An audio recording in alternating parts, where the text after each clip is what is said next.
Okay, you gonna go? Yeah, but it's loud. You got to turn the fan off. What is The fan. this? What? No, see the thing that says fan?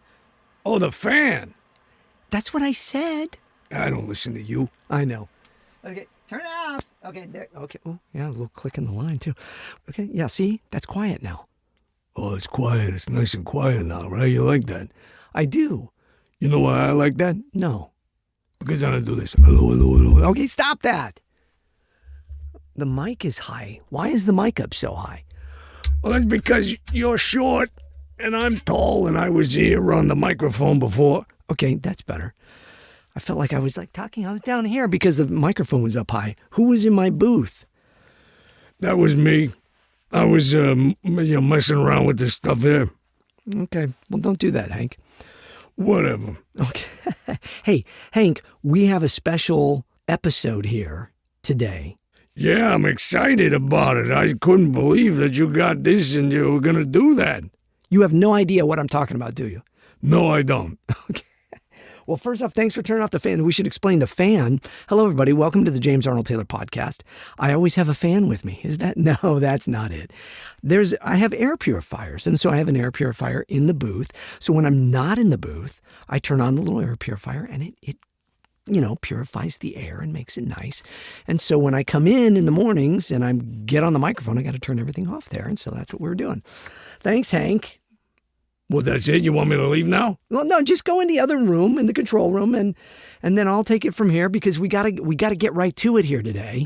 Get Mr. Announcer Guy in here. Yeah, man. No, not yet. Oh, well, I mean, hi. That was very fast. I'm always ready, man. Yeah, you are very fast. But we do want to get to it fast because we have a lot to cover today. This is a special episode. So first off, Mr. Announcer Guy, Joe Sikorra, my dear friend. He's a therapist and just a wonderful man and tons of knowledge. And he's going to bring that to us today as we kind of talk about self-help and healing past wounds and diving deep into happiness and laughter and all the important things in life. So you can, when you do your little intro and you say, oh, it's talking to myself, here he is, you can say Joe Sikorra is going to be the guest and you're looking at me funny. That's because Billy already told me everything. Oh, hey, thanks, Billy. Oh, yes, Mr. Sir James, a lot of James, Mr. James, sir. Okay, then, cue that music, Jerry the Music Man. You got it, James. Ladies and gentlemen, children of all ages, it's the James Arnold Taylor podcast. Talking to myself, the JATcast. On today's show, JAT talks to marriage and family therapist Joe Sikorra. Now, here he is, the same guy that's doing all the voices you're hearing, including this one, but not Joe Sikorra when he talks to him, James Arnold Taylor! Okay, that's true. The show is called Talking to Myself, but today is one of those exceptions where I'm not just talking to myself and all my characters here. I will actually be talking to a good friend of mine. Thank you, Mr. Announcer Guy. Yeah, man, I'm going to go now.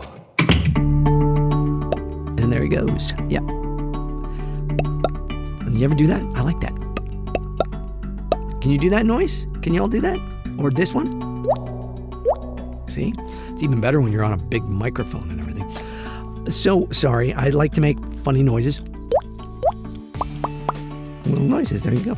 So, Joe Sikorra is, as I said, a marriage family therapist. He's been on the show before. It was a couple years back, though.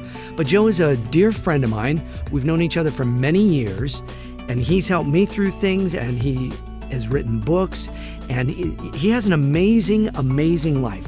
Really funny. Two of my dearest friends in the world are both people that have been actors and police officers, and now one of them is a movie producer and my partner in my film Hidden Blessings, Matthew Buds, and the other is Joe Sikorra.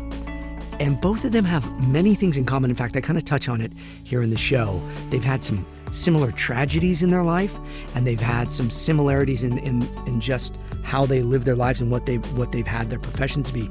But the split is Matthew Buds is now a movie producer and actor, and Joe Sikorra is no longer an actor or stuntman or any of that. He's a marriage and family therapist, and I'm going to talk with him. We are going to sit down. We sat down and talked. Joe is on the phone, so I will warn you all, he's on the phone, and I wish we could have had it. We tried to make it to where he would have been on the computer, and it would have sounded a little cleaner and not over the phone. So this interview is him talking over the phone and me in the booth. So, sometimes it's a little trickier to understand everything, but I think it's pretty clear. I got a pretty clear tone on him there.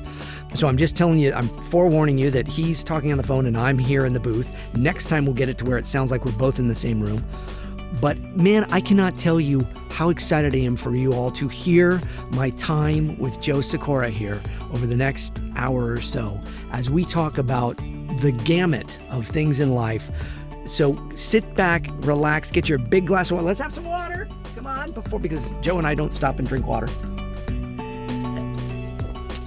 That's good water. And this is a good time with my friend, for you now, Joe Sikorra on the James Arnold Taylor podcast. Take a listen. And here we are once again with one of my favorite people to have on the show, Mr. Joe Sikorra. How are you, sir? I'm great, and I can't believe I just got called one of your favorite people. That is a high honor. Oh, come on. You inspire people, you help people, and quite frankly, you're just very funny. Do you realize that you're a funny guy? I don't know. I think people usually look at me or listen to me and just shake their heads and laugh, but I don't know what the laughter is all about. No. I'll take it. Laughter is a good medicine. They're laughing with you, not at you, I promise. I think it is kind of one of those things, though, where a lot of people don't realize if they're funny. Like my wife, Allison, is actually very funny, but she's so low-key, you wouldn't know it. Now, I got a question. Do you laugh at her jokes? Because what I have found is people who are really funny are hard to make laugh. So sometimes it's like, I've known professional comedians. I know you've done the stand-up thing. You're a funny guy. But sometimes getting these really professionally funny people, like you, I'd put you in that category. They're hard to laugh. So I appreciate that compliment. So years ago, back when I was very, very young and doing stand-up comedy, I was like 17 or 18 years old, I opened for Jerry Seinfeld at the Ventura Theater in California. I remember Jerry Seinfeld, he'd sit up in the wings watching, and he'd go, "That's good. That's funny." And that was like his way of laughing. Yeah. So he gave you a nod. Yeah. So comedians don't always, you're right, they don't always laugh. It is hard to make them laugh. But the people that make me laugh are people like you, people like Allison. I had a dear friend, Tom Kell. Tom could make me laugh till I was crying. It was just so great. And I find less than comedians make me laugh. Regular people just being themselves and being fun and funny makes me laugh more. It's just more genuine. So, well, I got to tell you, I think just this morning when I was praying and I was reading scripture, and it was one of the Psalms, off the top of my head, I can't remember which one it was, but paraphrase, it says, laugh your way into God's presence, singing your praise. And there is something about laughter that psychologically is so incredibly healthy. And I think, quite honestly, we've lost that. We've become so sensitive about everything, so afraid of offending people. Of course, I never want to offend people, but I think sometimes you've got to be willing to just laugh at ourselves, laugh at life, laugh with each other, because it's just so incredibly healthy to do it. So I think it represents faith, a trust. It's like when we laugh, really, it's the brain and the body saying, I'm going to be okay, So I think laughter is incredibly important to have a sense of like, life is tough. There's no doubt about it. We don't have to deny that. But when we laugh, it resets everything and says, you know what, I can make it through this day. Yeah. Now, so I'm curious because you as a therapist and being trained as a therapist, and you've been trained as a police officer, as a stuntman, as an actor, as a musician, but trained as a therapist, was there ever any talk about the joy of laughter and the healing that can bring in a session with somebody? I try not to laugh when people come into session. Well, that's not what I meant, but yes. No, I actually, believe it or not, I tell, particularly when I'm working with couples who are struggling, and our relationships are so important to our longevity and our health.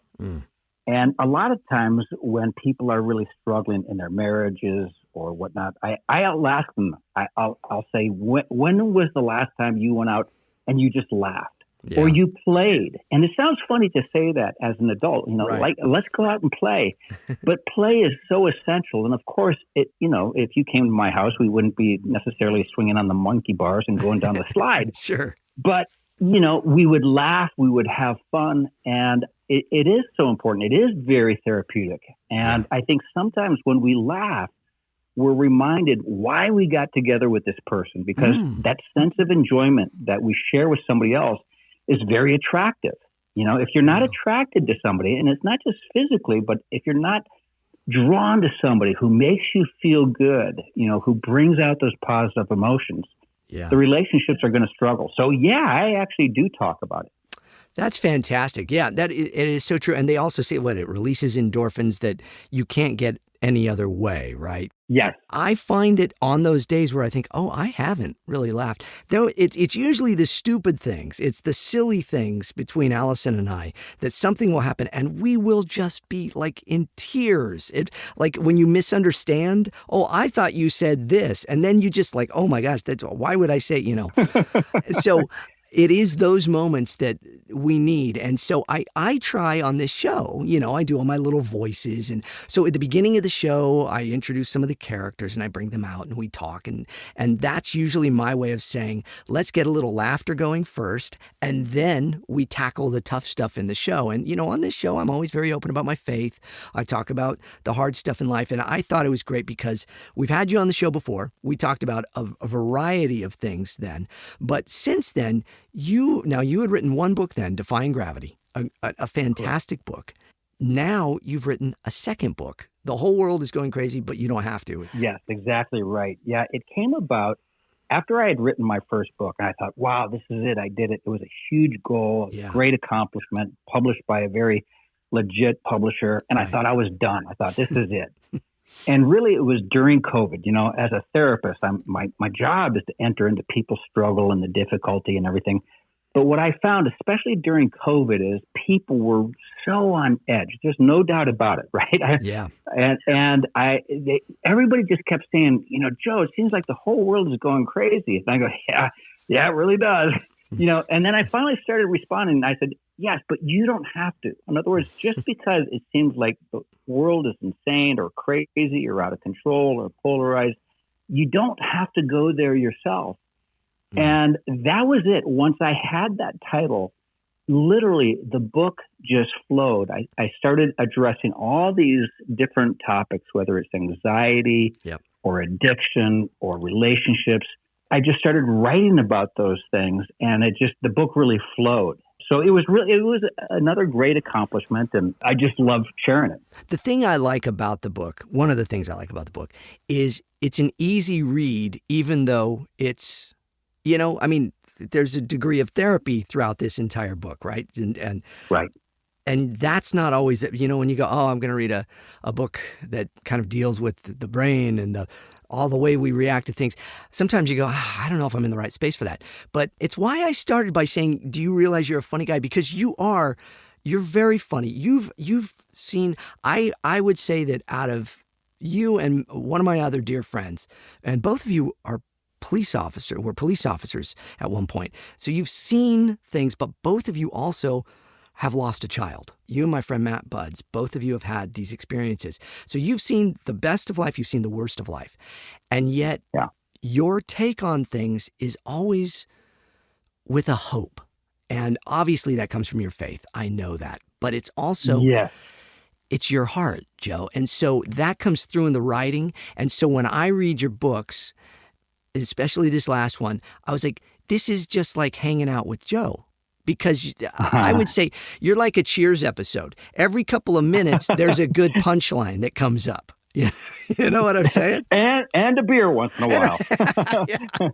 But you know, I mean, that's what we grew up with. You and I are the same, generation. It's like we grew up with these sitcoms and things, and that life was kind of that. Like, okay, you go, here's a tragedy, and then here's something that kind of makes it a little lighter. And I think we've lost some of that, haven't we? I think so. I think, to go back to the style of the book, one is obviously I immerse myself very deeply into the science of what works, because what works, my goal is to help people. And so I want to really be knowledgeable about the interventions, the things I'm doing. So I really immerse myself in the science, but I go crazy when I read other textbooks or books on psychology. And at some point I start scratching my head and saying, what are they talking about? What is the point here? You get lost in it. Yeah. If you can't explain things simply, then I kind of feel like you don't really know what you're talking about. Right. So a lot of times I'll just, it's just like, I think there's a real beauty in simplicity about explaining things in a way that makes sense. I think the other thing, you were talking about your friend Matt, who was a police officer and lost a child, as I have. You've heard this term gallows humor, which is really, and police officers in particular are guilty of this. You could say guilty, but it's a survival mechanism where you live in such a world of such great darkness and difficulty, the abuse, the robberies, the death, all of this stuff. At some point, the brain says, okay, this is overwhelming. I'm going to get taken down with this unless I find something that's funny. Now, again, sometimes it's inappropriate. I'm not saying that it's appropriate to laugh at people's misery. That's not it. But it's the brain saying, hey, you've got to lighten up, or you will enter into and not escape the darkness yourself. And so, again, it goes back to that sense of laughter, finding what is good and beautiful. Yeah. Again, I know, you're a man of great faith, and I love that. I love the integration of psychology and faith and scripture, and you're so well versed in this. Thanks. But Paul, in Philippians chapter 4, and I speak about it all the time because it's such an important psychological principle. Obviously, it's scripture, so it's so much more than just an important psychological principle. But Paul says, and I'm just paraphrasing, he says, whatever is true and good and noble and beautiful and things to praise, focus on these things. Yeah. And as well as me, Paul had an unbelievably catastrophic life. Yes. He was beaten, he was stoned, he was imprisoned, he was shipwrecked. And yet he said, you got to focus on what is good. And I think it's a really godly principle that sometimes, despite how difficult things are, we've got to force ourselves to look at what is good and beautiful in life. And it's there, it's all around us. But sometimes we can get stuck and sucked into the darkness, and that's all we see. Yeah. Well, it's funny that you mentioned that particular scripture. I paint, as you know, and I have a painting in my bedroom that when I wake up in the morning and sit up in bed, I look straight at it, and it is that scripture. Whatever is true, whatever is just, whatever is noble, whatever is good and good report and praiseworthy, meditate on these things.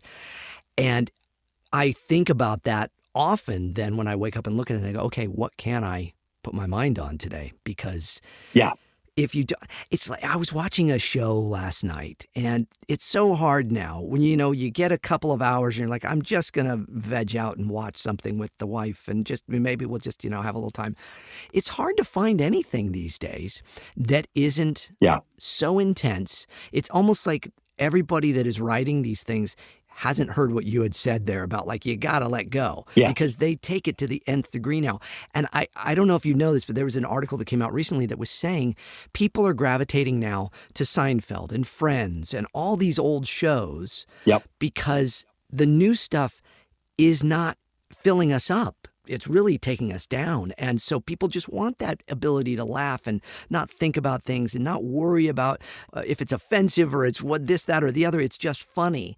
Yes. And it's a shame that we don't have enough of that now. So I agree, but I think you've got to look for it. You've got to, I've heard so many friends and even family members, it's like, they'll say, gosh, I'm really struggling. And one of the questions they'll ask is, well, how much news are you watching? I'm thinking, a lot. Why don't you take a break and see what happens? Yeah. It never fails. People say, oh, I'm doing so much better because I'm not focusing on just all the problems. Yeah. News typically is like whatever they think is going to sell. Yeah. And typically it's the catastrophic. It's what is wrong. We tune in to watch the fire, literally and metaphorically, you know? And so we have to take ourselves from that. Yeah, it's whatever stirs us in a negative way now. It used to be whatever stirs us. That's why they'd always end the news with that piece that was a human interest piece. And finally tonight, this kitty cat that sounds like it's talking, and when it meows. But there's so little of that now. Yeah. And we're so focused on the other. It's so polarized.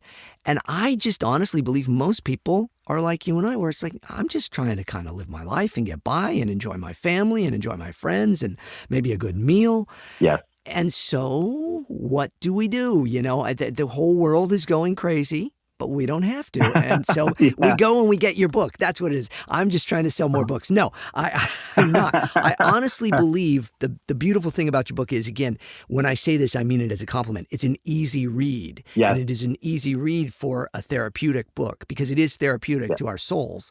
But so was it easy to write, or did you find I write a chapter, I get it all out, and then I go back and I kind of pick it apart? Is that the way you work, or how do you work when you write? Yeah, I believe from a writing standpoint, I've always said I'm not a writer. And one time I was saying that in a very public venue, and my publisher heard me and said, "Don't ever say that again. We published your book." Right? I said, okay, I get it.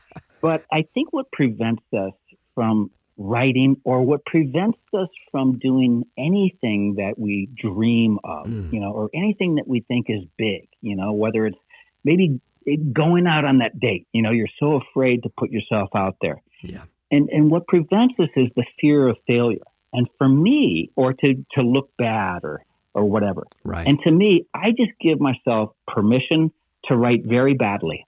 I just go, this is literally, I'll call it, this is a vomit draft. I'm just going to put it out there. Because once you get beyond that, writing is the process of rewriting anyway. But once you give yourself permission to fail, to write badly, and you're still alive at the end of that chapter, you go, oh, wow, okay, I can do this. Then you can go back, and of course you're going to refine and refine and refine. But I think that's common in life. A lot of what's going on right now with people, particularly young people who are suffering so much with anxiety and depression and suicidal ideation, is this idea that I've got to be perfect. I've got to look great. Yeah. And this, I think, is a result of social media. Yeah. A lot. We post what makes us look good and look how wonderful I am and everything else.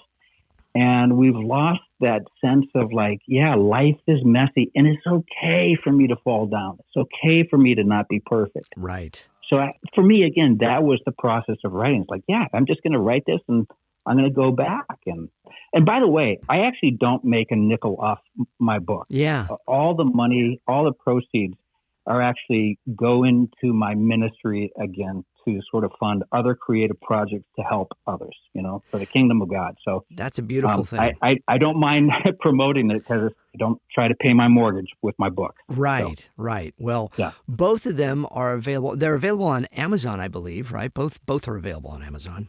Yes. The whole world is going crazy, but you don't have to. You can find on Amazon. And then the other book, Defying Gravity. What can't you find on Amazon? Yeah, exactly. Heck, you can get my book on Amazon. Look at that. Well, there you go. Yeah, see? And you should have it, right? Yes.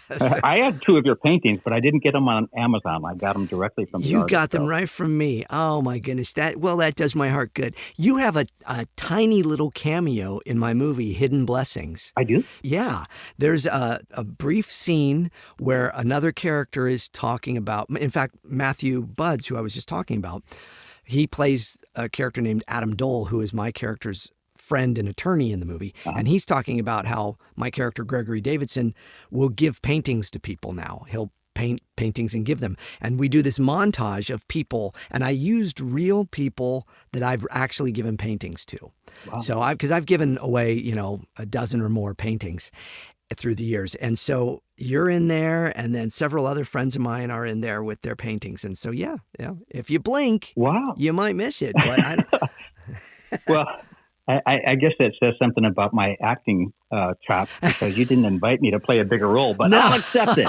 I'll accept the cameo. We all have to start somewhere. So let's talk about that for a second, though. So you were an actor. You were a model for many years. Yeah. Do you miss that at all?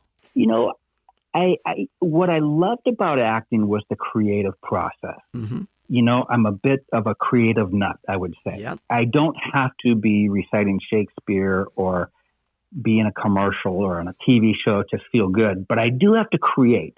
Yeah. And so in a sense, and you know this way more than me, you've been so deeply immersed and so successful in the whole entertainment business, far more than I ever could. So I'm not going to tell you anything that you don't know.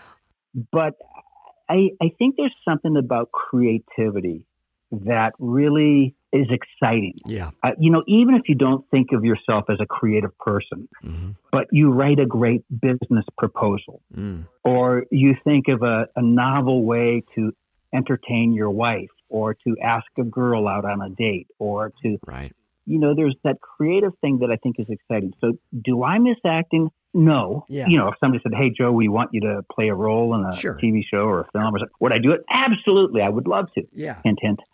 But okay. But do I want to audition all the time, face that rejection? No, I really don't. But I do need to create. And so when I say I don't miss it, it's because I write books. I feel like the work that I do as a therapist is actually wonderfully creative. I'm always thinking, it's like, okay, what's going on? What am I not hearing? How do I help this person move forward? Yeah. So I think for me, as long as I'm creating in some respect, I'll be pretty happy. What's next? I'm not sure, but I think that's a part of our nature. Everybody's nature is to be creative in some way. Yeah, and you answered that exactly as I was hoping you would and knew you would, is that because I think that that's the thing with a lot of folks listening is they are creative souls and they may desire to do this over here, but they're doing that right now. Yeah. And if we can find that artistry in it and we can find that joy in it and that contentment in it through those expressions artistically, we're accomplishing more than we think. And we don't realize who we're touching, how many lives you're touching through what you do presently as opposed to what you dream of over here. And so that was kind of, and you said that all so well. It's like, as long as we're creative, I think a lot of people forget that they're creative in their day-to-day. Does that make sense? Yeah, absolutely. If you think about it, whether you were to sit down and write a screenplay or a novel, or you were to write poetry, or you were to pick up the paintbrush and look at that empty canvas, that's probably the scariest part because you say, gosh, I don't know what I'm doing. I don't know what this is going to look like. I don't know what colors to use or the words to use. But that's kind of life too. Right. We can look at life as a blank canvas or wake up in the morning and say, okay, what am I going to make of this? There's going to be things that happen to my life that I'm not going to be able to control. But part of what happens is going to be what you create, what you choose to do, the actions that you take. And again, if you actually engage in it and say, well, I'm not going to just go through the routine of life. I'm going to do something a little bit different. I'm going to paint my life with different colors. We know psychologically that actually inspires us. It makes us feel good when we've done something novel or unique with our own lives. So just to go back, you don't have to be a painter or a composer. You are a creator in your life. Embrace that. Ask yourself what that means and be willing to take chances. Wow. I love that. Thank you for sharing that. Yeah. You see, the world through a very different perspective as a therapist now than I think a lot of us do, because you interact with people sometimes at their lowest. Sure. And you're able then to bring a perspective. That's kind of your gig, right? Is you bring a perspective that they hadn't been thinking about. And so that's why I thought it was so fun to have you on the show and be able to talk about these things, because I think that there are so many folks that, again, they use the podcast and listening as part of their escape. And I always tell people when they're when you're listening to the James Arnold Taylor podcast, one thing you have to have is a big glass of water, and you got to hydrate the body. You got to deep breathe. You got to just relax and know I'm all good here now. Yeah. While I'm listening to this show, because I think that we live a lot of our lives in that fight or flight now, Yes. which you always explain that really well. And we can talk about that in a sec, but it's like we live in this perpetual kind of, I got to be doing it. And so when you come here and you're listening to this podcast, you put in the earbuds or you're driving back home or whatever it is, you can breathe and you can relax and you can let go. But now take that with you afterwards too, knowing that it's okay, because it's our time period, right? It's the history that we're in that tells us fight or flight, more so than probably a lot of other generations. Would you agree with that? Or is there some science to that? Yeah. Oh, yeah. Yes, absolutely. It used to be that fight or flight mechanism, that part of the brain that says literally, hey, get ready, body, get prepared, because you have to fight to live, or you have to run to live, right? You have to do something big. But it used to be those threats that we faced were real. The lion is about to eat us or something like that. Yeah. But more and more in the modern age, these threats are like, wow, my 401k is going down. The stock market's going down. I got in a fight with my friend and we're arguing or whatnot. And even more, so it's like more and more that fight or flight mechanism stays activated. And we never stop. We never slow down hardly. Right. And now with social media, I find myself guilty of this too. I go, oh, well, I've got 30 seconds. What's on Twitter? Or something Scroll, like that. Right. Yeah. And just to do exactly what you said, take a moment, grab that glass of water, breathe, relax, look at the tree, listen to the wind. Yeah. Something like that is so important because the body has to shut down. God said, right, he created the Sabbath, not just to praise and honor him. Of course, that's the big thing. Yeah. But also, I think psychologically, it's a reset. We've got to separate ourselves from the rest of the insanity of the week and get away and quiet ourselves and pray and relax and allow the body to experience that soothing experience of peace. Mm-hmm. And we're missing it more and more. So I think it is so important for us to say, let me step back. Let me get away from this. Yeah. I'm assuming you don't mind because, you've written the book and stuff, but I like always kind of saying, because it's very easy for people to listen to something like this and go, oh, well, these two guys, they kind of got it all together. They're, James is, he's a voice actor. Well, you do. You do have it all together. Yeah, sure. But go ahead. There's no problems there. And it's not that there's problems, but there's reality in life. And you and your amazing family have dealt with more real life than literally anybody I know, Joe. And I'm just wondering, is it okay to talk just briefly about your story and your family and your experiences there? So absolutely, because again, I don't speak from just this theoretical model like, well, what makes a healthy life? Despite all of the overwhelming odds and obstacles and hardships and sufferings in my life, I truly live very joyfully. Yeah. And as you know, and I wrote it, when I was, I married my high school sweetheart, got married very young, as I know you did too. Yeah, both of us. Yeah, look at that. It's great. Yeah. Yeah. And by the grace of God and a lot of forgiveness, I'm still married. My wife has forgiven me a lot. Yeah. How many years now have you been married? Well, that's a great question. I'd have to ask my wife. And she would scratch her head and look at me and go, I don't know. More than 30 years. I don't know. Usually the decades we can remember, but I don't know exactly. We're going on 33, and you all have been married longer than us, so even longer than that. Yeah, so there you go. So we've been married more than 33 years. Yeah.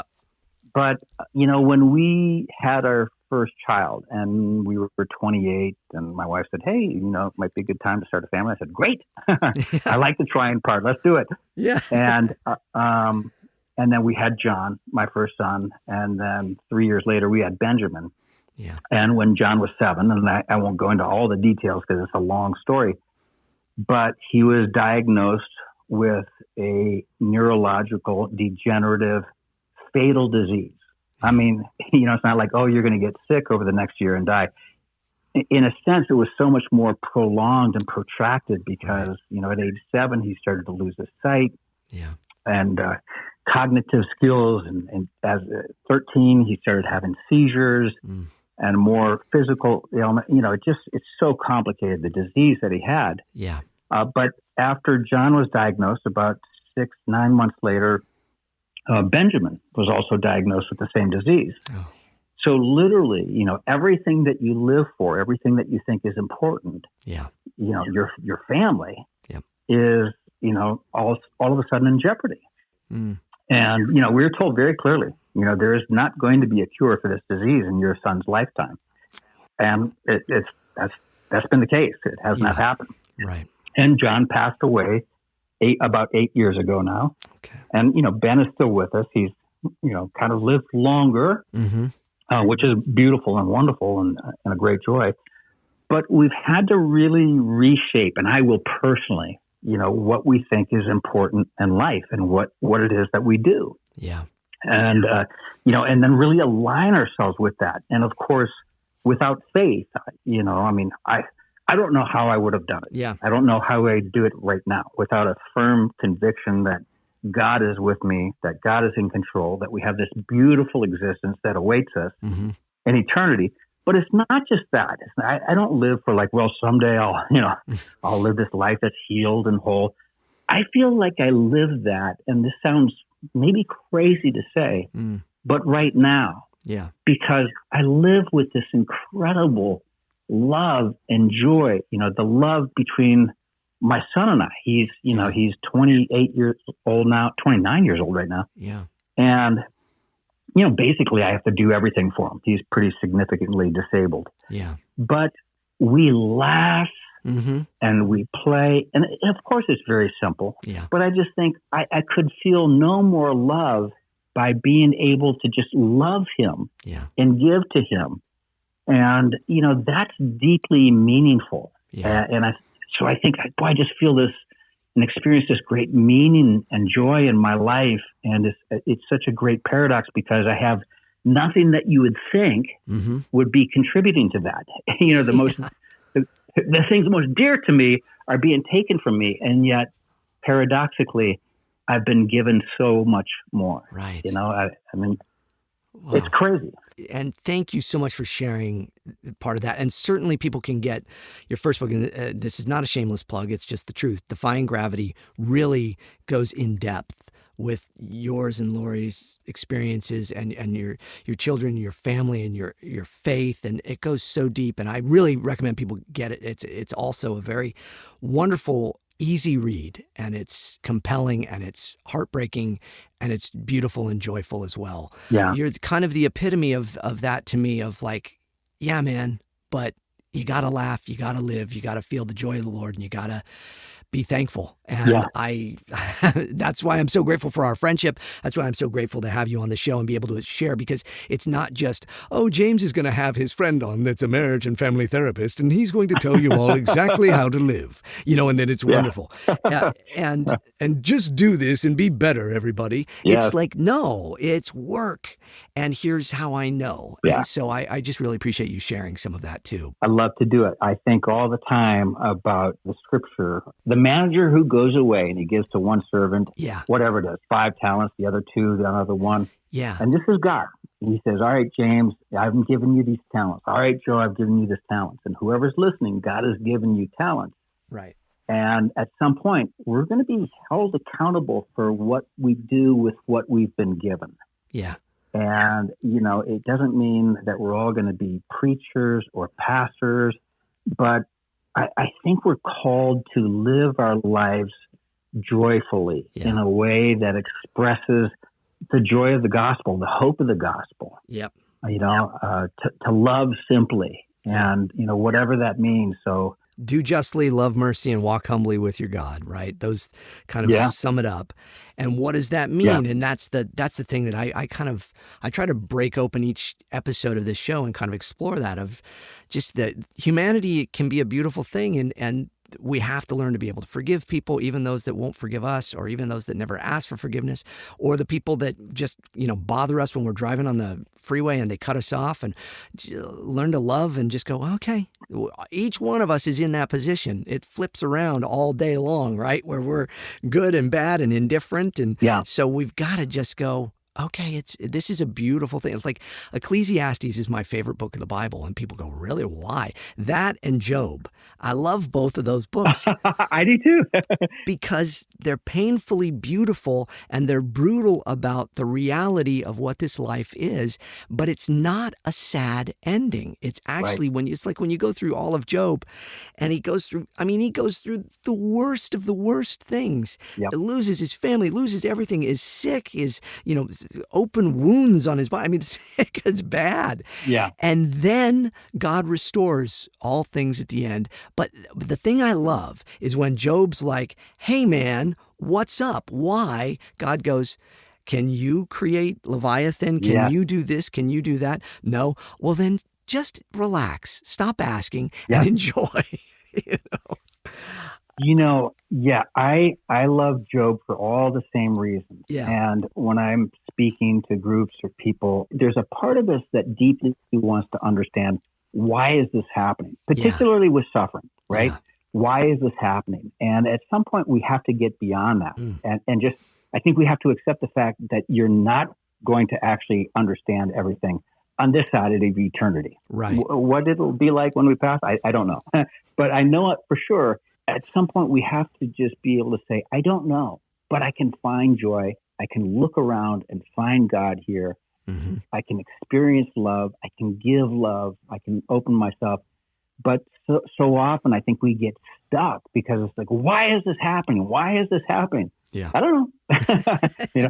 Now, that being said, a lot of the work that I do, I tell people it's like, you might not understand what you're doing or why you're doing it, but there typically is a reason for it. For instance, to go back to the example that you just gave, and this would be a whole different podcast to talk about this, like trauma and how it affects the brain and everything. Right. But, so often, like just to use your example, it's like, why do I get so angry when I'm cut off on the freeway? Some people just say, oh yeah, whatever, bad driver, let it go. Right. And other people become fuming and they're looking around for weapons and I'm going to cut that person back off and I'm going to get into a fight. I'm going to jeopardize everybody's safety. Right. And as a therapist, I always say, we don't necessarily do things for good reasons, but we typically do things for understandable reasons. For instance, if you're really angry all the time, there's probably a reason that stems from childhood. At some point, anger that you saw, that you witnessed, you took that into your body and you said, this anger is important for me to live. And now you carry that into your life and you act out on it. Or if you feel like, oh, I'm unlovable, if every relationship that you have, whether it's your marriage or your dating relationship or your friendships, if you always come back to that sense of like, oh, he's going to leave or she's going to leave or I'm unlovable. Yeah. There's a reason for that. It goes back to childhood frequently where we form these beliefs. But here's the great news, James, is all of that, and can be reset. The brain can be reset. Right. We can form new beliefs, and we can function in ways that we haven't done so before. Right. So there's great hope too. I think for all of us, even if we say, well, I'm not sure why this is happening or whatever else. Yeah. Maybe you won't get it completely, but you can reshape your life. Yeah, absolutely. And I am actually an example of that as well, in that I got a lot of trauma growing up and all of that. And you know my story, and a lot of the folks listening know some bits and pieces of it. But I've had to, as an adult, kind of retrain the brain. And a lot of it has come from therapy, talk therapy, but also things like neurofeedback and EMDR and all these varied ways that we can kind of re-stimulate the brain to reshape it, reteach it to do things differently. But a lot of it also is just that meditation, that giving it up to God and prayer of that. Because a lot of people would say, well, I can't afford all those things. What can I do? Immediately, you can pray and you can just ask God, please just be with me and help me through this. I have a willing heart, and a willing heart is always accepted by the Lord, I think. Absolutely. I'm an EMDR therapist. I've done thousands of hours now in EMDR with people, and it's just absolutely amazing. But really what it taps into is the brain's natural capacity to heal. That's why I always tell people, I think it's the most holistic, godly effective, efficient means of therapy that exists. Really? Because the brain wants to heal. You know, our souls want to heal. And I'm going to super oversimplify the whole concept of it. Sure. But basically what we do is we go back, we acknowledge, we recognize the trauma of the past. You know, you were beaten, you were abused. And sometimes it's far more subtle. You know, sometimes it's not those big, traumatic things. Right. But we were bullied, we were neglected, we weren't, whatever it is. Yeah. And you take that, you acknowledge that pain, and you bring that into what we would call adaptive learning. In other words, those experiences, wait, I am lovable. I am loved. And this is what you're saying. When you take that pain and bring it by faith into your relationship with God, very naturally, the capacity to heal is there because we are loved beyond measure, right? God loves us so completely, we'll never quite understand that. Yeah. But when we bring that pain and those experiences from the past into our current learning, which includes, for you and me, right? Faith and belief and love, the brain can be reset and retrained, just exactly like you said. It's a very powerful thing. So, I realized I was saying things like I was doing kind of shop talk there inside baseball. EMDR. Can you explain just what that is in the simplest forms for folks that don't understand what EMDR and it stands for? What? Eye movement desensitization and reprocessing. Yeah. Basically, it was discovered by a woman, Dr. Francine Shapiro. But before she was a doctor, she would think of traumatic memories while she was out on a hike. She lived, I think, in Central California, Northern California. And she recognized, she said, wow, when I'm thinking about these traumatic memories in my life, but I'm out here in nature and hiking and moving my body and moving my eyes, which was the thing. She said, it seems less distressing to me. It's like these memories are healed. These traumas are healed. Yeah. And so a great deal of study went into it, EMDR. They just found that when you sort of stimulate both sides of the brain, which is bilateral stimulation, which is done with eye movement. I actually, 95% of the bilateral stimulation I do is with tapping on alternate sides of your body. Yep. But basically, you go back to those past memories, which influence your current behavior. So in other words, what makes it so difficult is we don't recognize how being abandoned affects us today, right? Right. But again, sort of topic for a longer conversation, but you're abandoned, say, by mom, by dad, by family. And even if they didn't just leave you in the home alone for a week, but they were never there for you emotionally. You cried and nobody comforted you. Right. Then you might learn, for instance, oh, I don't matter, or my feelings don't matter, or I'm unlovable. So what EMDR does is it goes back and it says, okay, when you think about that abandonment, and it gets you in touch with all of that, like, is there an image? So it involves that sensory, the sight. Yeah. Is there a feeling? Is there that emotion? What emotion is that? It's like, oh, sadness. And where do you feel that sadness? So it talks about the sensations in the body. Yeah. The negative cognitions, when you think about being abandoned, what is that negative cognition? That I don't matter. The positive cognition. Well, when you think about that, what would you prefer to believe about yourself? That I matter or I'm lovable, whatever it is. Yeah. And so we go back and then we begin with the bilateral stimulation. And again, I'm oversimplifying it. Yeah. But we just allow the brain to go. It's like, go on that journey, James. Start thinking about that. And so you start thinking about that. Yep. And what happens is, I would say 97% of the time, is your brain, sometimes slowly, but sometimes not as slowly as you think, starts moving towards a more positive belief about yourself. Yeah. So you might say, yes, my parents abandoned me. And that's where you start. But then later on you say, yeah, but I met a lot of wonderful people in my life, and got this good friend, Joe Sikorra. He's kind of crazy, but he says how much he loves me and enjoys being with me and stuff. And so you start integrating all of that positive information into it. And that's what heals that trauma.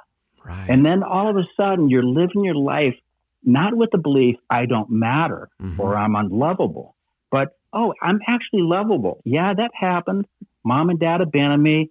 It wasn't good, but I'm okay. It doesn't disturb me anymore. Right. So now I can live my life far more freely.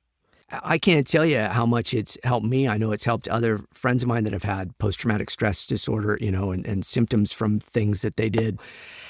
And the thing that I've always thought has been special when I've done EMDR is I've done it with Christian therapists as well, like yourself, who are able to put God into it as well. Yeah. So in that, when you're reliving those experiences and you're looking back at it and how do you feel now and all that, you then can put Christ there. And now Christ is with that 4-year-old James that was traumatized there. And he's there. And what is he saying? Well, he's saying you're loved. He's saying, and I found that was so much more healing too. And then when I think of those moments, say, I think of him.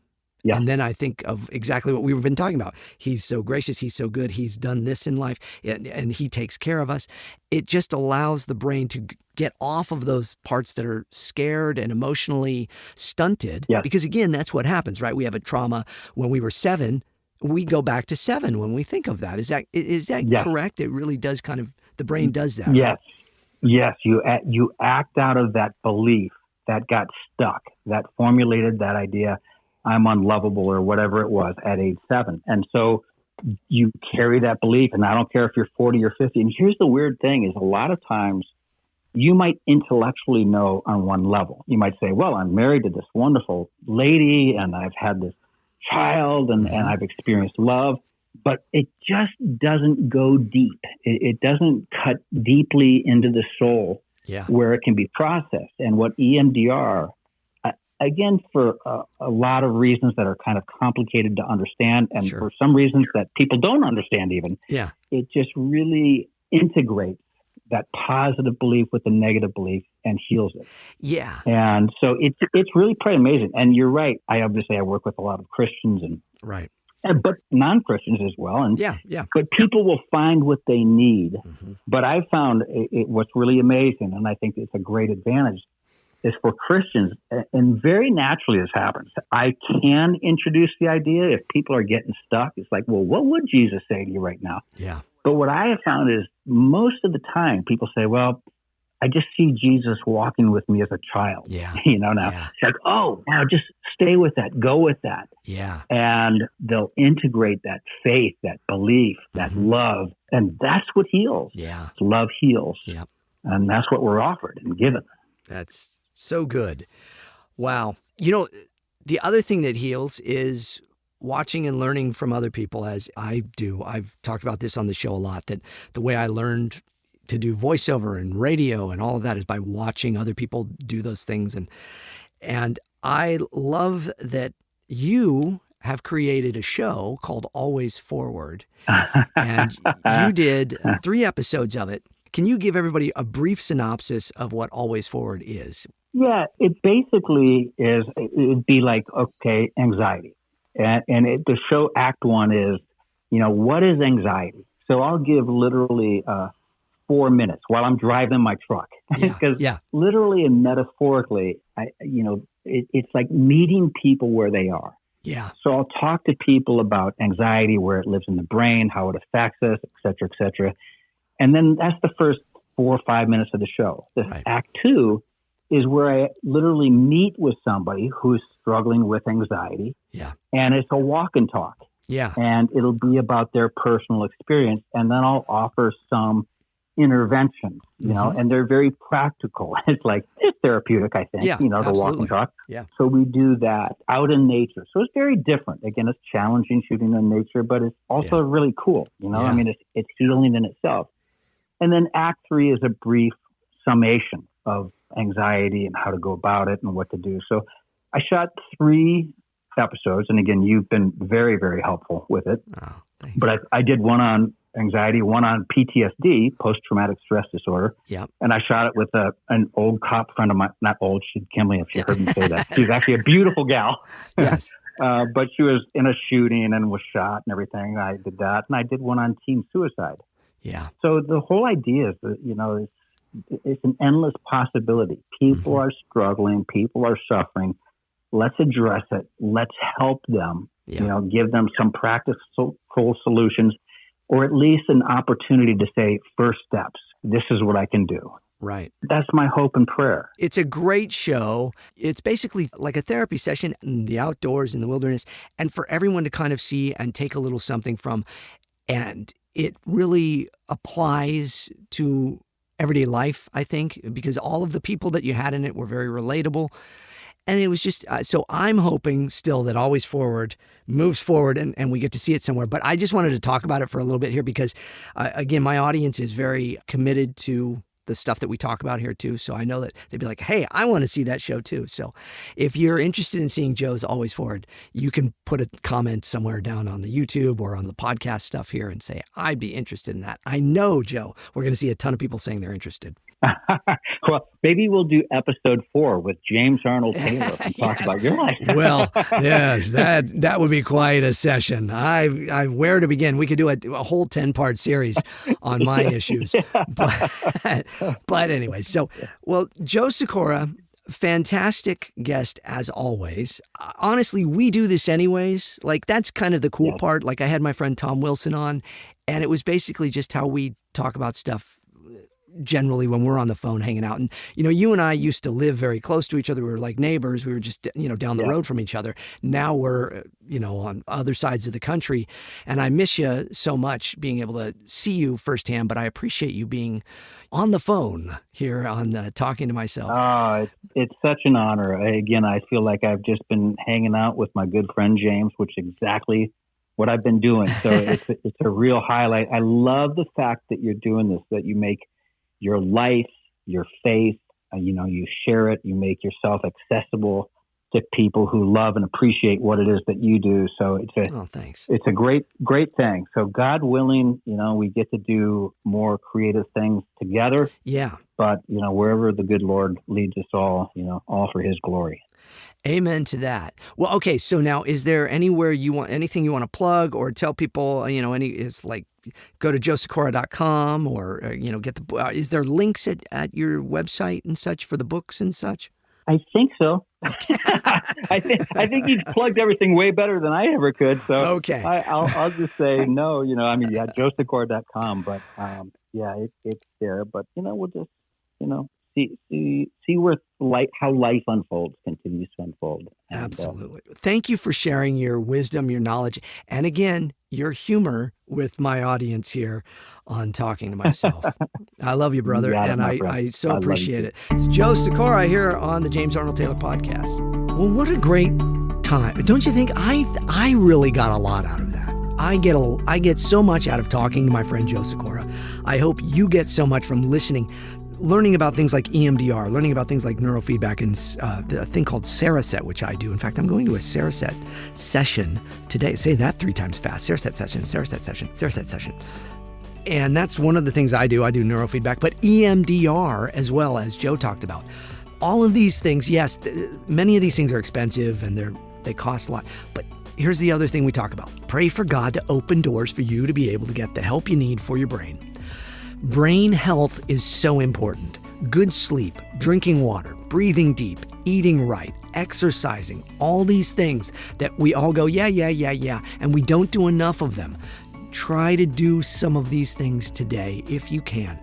Because when your brain is healthy and when your body is more relaxed and has more exercise, it has more of these good foods in it and all of those things, you can function better and you can tackle the things in life that are struggling and challenging to you that much easier. That's certainly been the case for me. And I pray that that is the case for all of you. All of us are struggling with something in life. So many of us are dealing with things beyond our scope, beyond our power, beyond our control. That's why it is so good to let go, give it up to God and go, you know what? I just need help. Open doors for me. Help me to be able to get the help that I need for my brain. So that's my prayer for all of you, for me, for Joe, for his family, for everybody listening and being a part of the James Arnold Taylor podcast. I thank you all so much for being here today. We'll have another episode coming up soon. We'll tackle some more stuff, but we'll also just have a lot of fun because that's what we try to do here on this wacky little show I call Talking to Myself. Roll that legal mumbo jumbo, Mr. Announcer Guy. Talking to Myself, the James Arnold Taylor Podcast is a production of Yumigo Inc., recorded at JAT Studios. Engineered, written, recorded, and produced by, you guessed it, James Arnold Taylor. All voices are parody and should be construed as entertainment only. All music and sound effects used with permissions and licenses through Backtracks, Digital Juice, Production Tracks, and Partners in Rhyme. James Arnold Taylor's Talking to Myself, the Podcast. Copyright 2024, all rights reserved.